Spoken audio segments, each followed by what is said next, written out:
ಮಂತ್ರಾಲಯಕ್ಕೆ ಹೋಗುವುದಕ್ಕೂ ಮುಂಚೆ ರಾಯರು ಬಂದದ್ದು ತುಂಗಾಭದ್ರಾ ನದಿ ದಡದಲ್ಲಿರುವ ಬಿಚ್ಚಾಲೆ ಗ್ರಾಮಕ್ಕೆ. ಈ ಗ್ರಾಮಕ್ಕೆ ರಾಯರು ಬರುವುದಕ್ಕೂ ಮುಂಚಿನ ಸಂಗತಿಗಳೇನೆಂಬ ಪ್ರಶ್ನೆಗಳಿಗೆ ಉತ್ತರ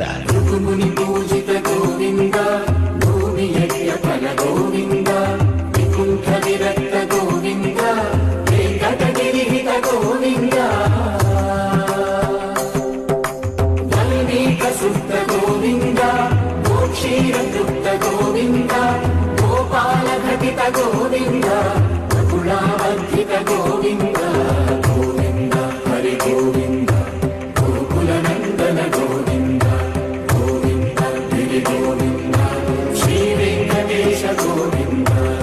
ರಾಯರ ತಂದೆ ತಾಯಿ ತಿರುಪತಿ ಬೆಟ್ಟವನ್ನ ಹತ್ತುತ್ತಾರೆ. ಸುಪುತ್ರನನ್ನ ಕರುಣಿಸುವಂತೆ ತಿಮ್ಮಪ್ಪನಲ್ಲಿ ಬೇಡುತ್ತಾರೆ. ಅಂದು ತಿರುಮಲದಲ್ಲಿ ಮಲಗಿರಬೇಕಾದ್ರೆ ಸಾಕ್ಷಾತ್ ಲಕ್ಷ್ಮೀ ವೆಂಕಟೇಶ್ವರ ಸ್ವಾಮಿಗಳು ಕನಸಲ್ಲಿ ದರ್ಶನ ನೀಡುತ್ತಾರೆ.